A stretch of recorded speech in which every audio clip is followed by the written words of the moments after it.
안녕하세요. 소리소리입니다. 오늘은 김유정의 동백꽃이라는 소설을 가지고 왔습니다. 이 소설에 대한 기억도 마찬가지로 제가 고등학교 때 문학 시간에 문학 교과서에서 읽었던 것이 다인 것 같습니다. 하지만 그때 되게 재밌게 읽었었는데요. 우리 또 그 당시에 문학 선생님께서 너무 재미나게 설명을 해주셨던 기억이 납니다. 오랜만에 한번 읽어보겠습니다. 김유정의 동백꽃.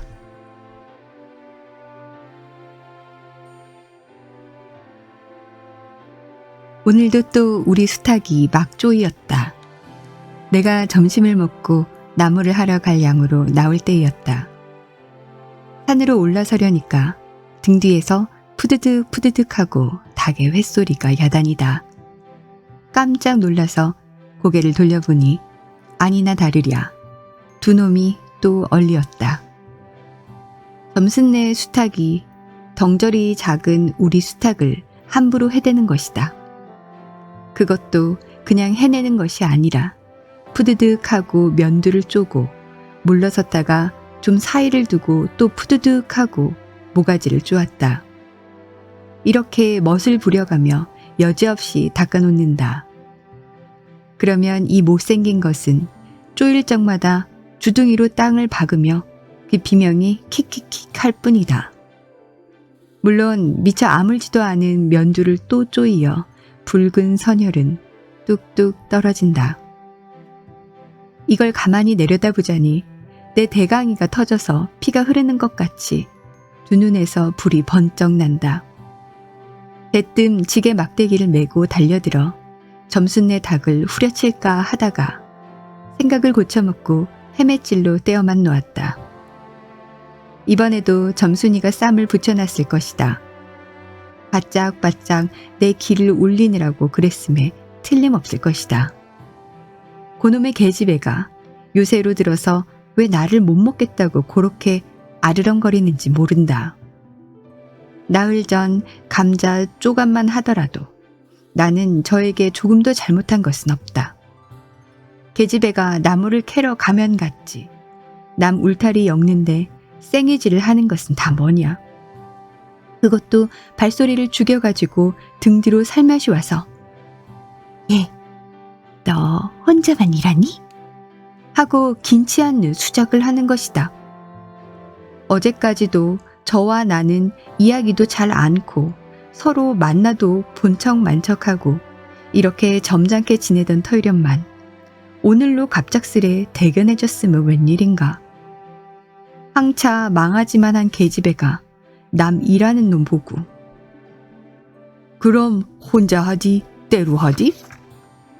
내가 이렇게 내배앉는 소리를 하니까 너 일하기 좋니? 또는 한여름이나 되거든 그때 하지 벌써 우타리를 하니? 잔소리를 두러 늘어놓다가 남이 들을까봐 손으로 입을 틀어막고는 그 속에서 깔깔댄다.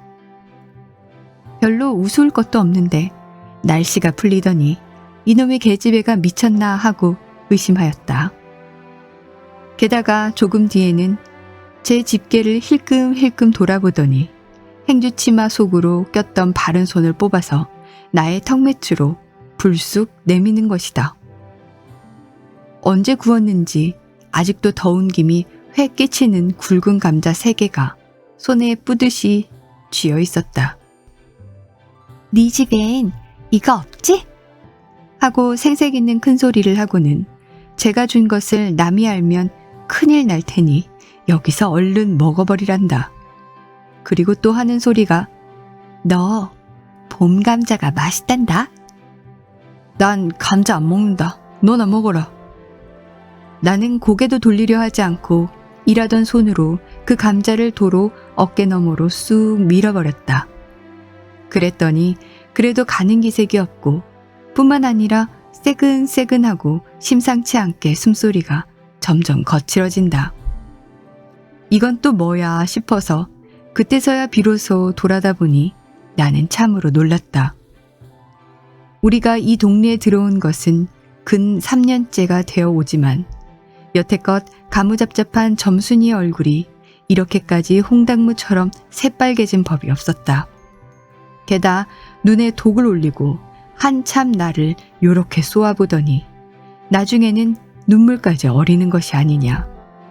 그리고 바구니를 다시 집어들더니 이를 악물고는 엎어질 듯 자빠질 듯 논뚝으로 휑하게 달아나는 것이다.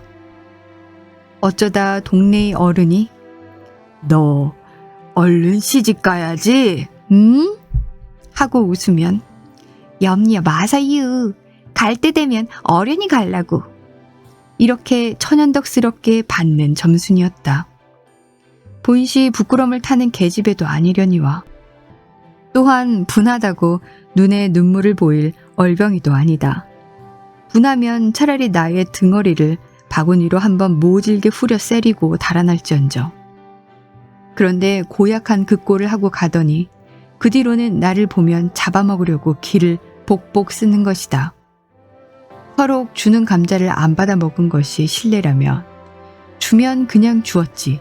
네 집엔 이거 없지? 는 다 뭐냐? 그렇잖아도 저희는 마름이고 우리는 그 손에서 배제를 얻어 땅을 부침으로 일상 굽실거린다. 우리가 이 마을에 처음 들어와 집이 없어서 곤란으로 지낼세. 집터를 빌리고 그 위에 집을 또 짓도록 마련해 준 것도 점순네의 호의였다. 그리고 우리 어머니 아버지도 농사 때 양식이 달리면 점순네한테 가서 부지런히 구워다 먹으면서 인품 그런 집은 다시 없으리라고 침이 마르도록 칭찬하곤 하는 것이다.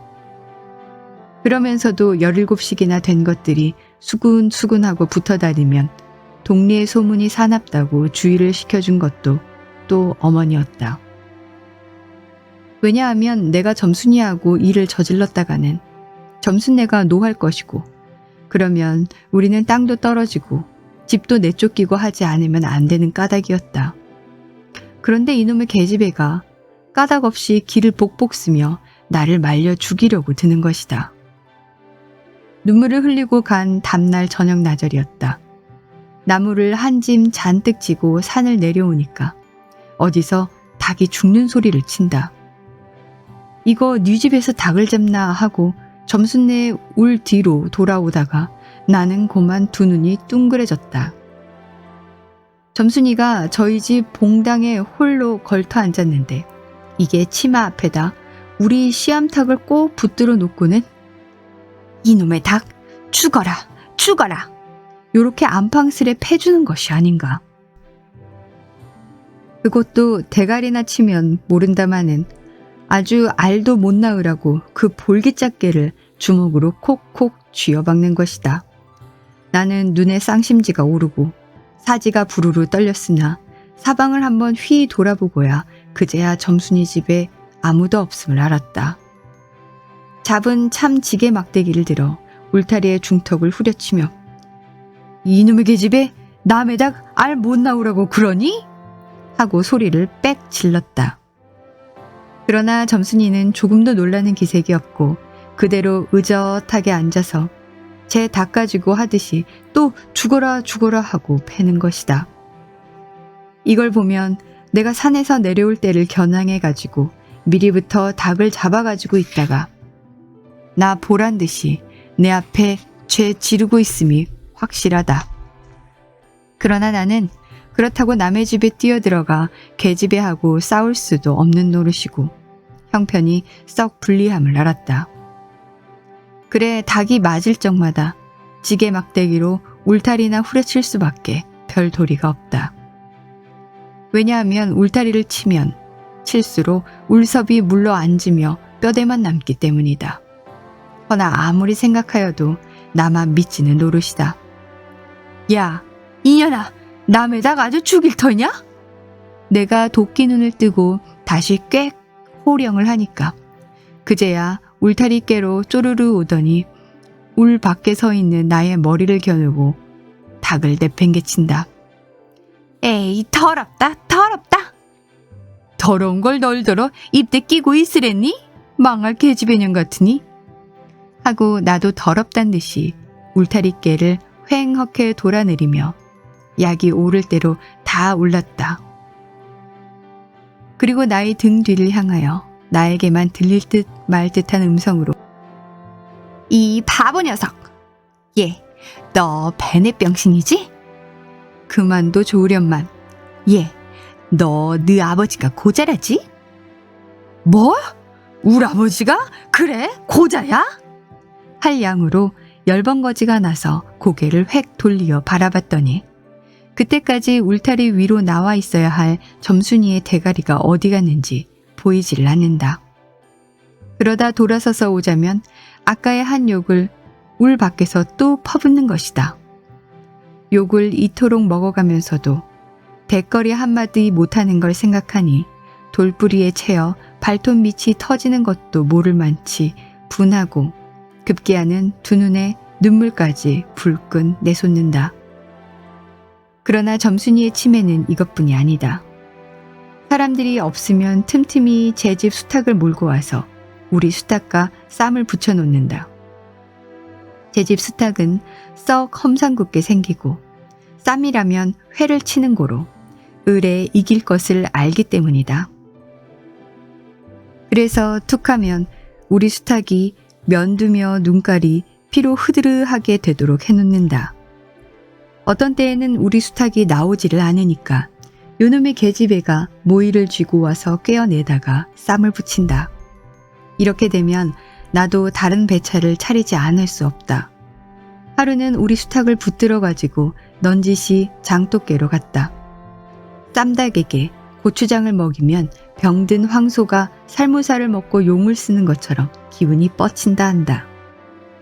장독에서 고추장 한 접시를 떠서 닭 주둥아리깨로 들이밀며 먹여보았다. 닭도 고추장의 맛을 들였는지 거스르지 않고 거의 반 접시 턱이나 곧잘 먹는다.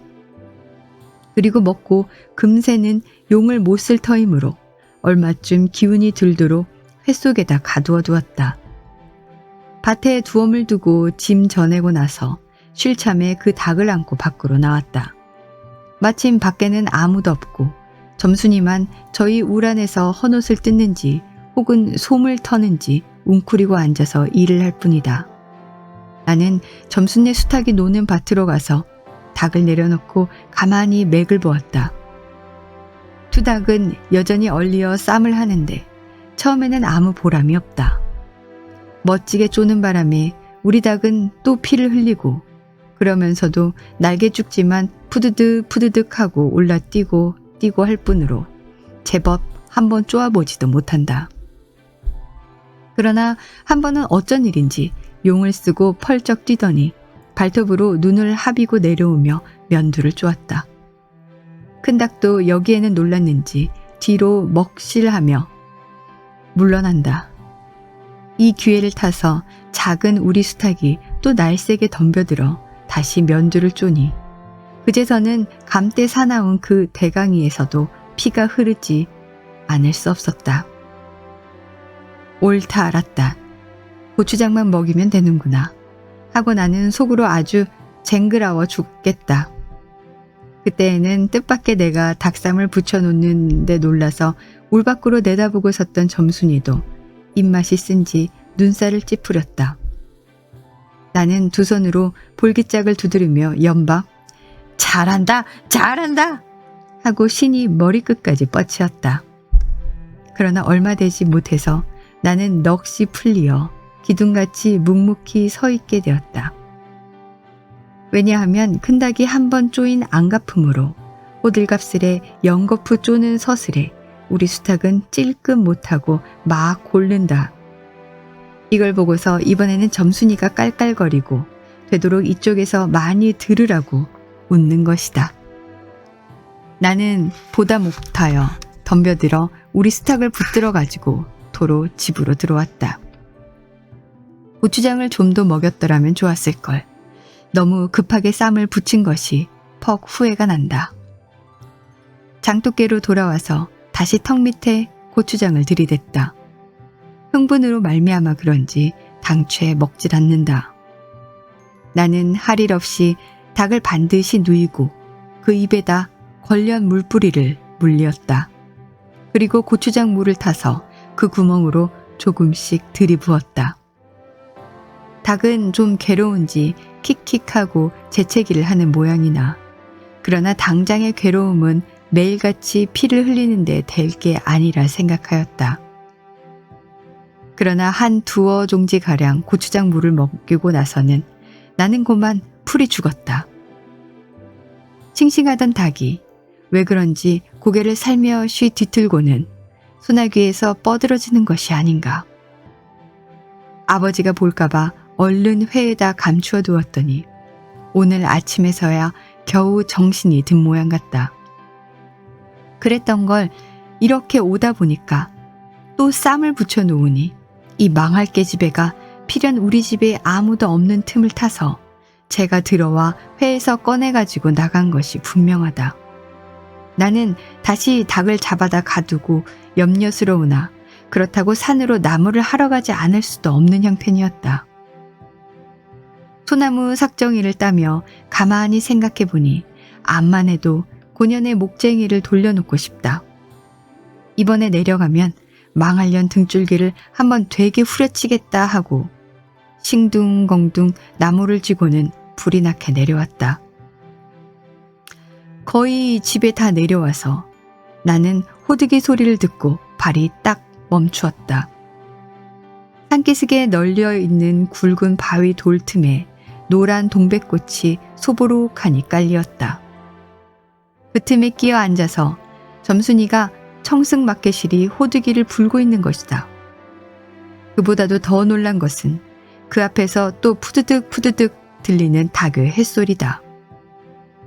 필연코 요년이 나의 약을 올리느라고 또 닭을 집어내다가 내가 내려올 길목에다 쌈을 시켜놓고 저는 그 앞에 앉아서 천연스레 호두기를 불고 있음에 틀림없으리라. 나는 약이 오를 대로 다 올라서 두 눈에서 불과 함께 눈물이 퍽 쏟아졌다. 나무지게도 벗어놓을 새 없이 그대로 내동댕이 치고는 지게 막대기를 뻗치고 허둥지둥 달려들었다. 가까이 와보니 과연 나의 짐작대로 우리 수탉이 피를 흘리고 거의 빈사지경에 이르렀다.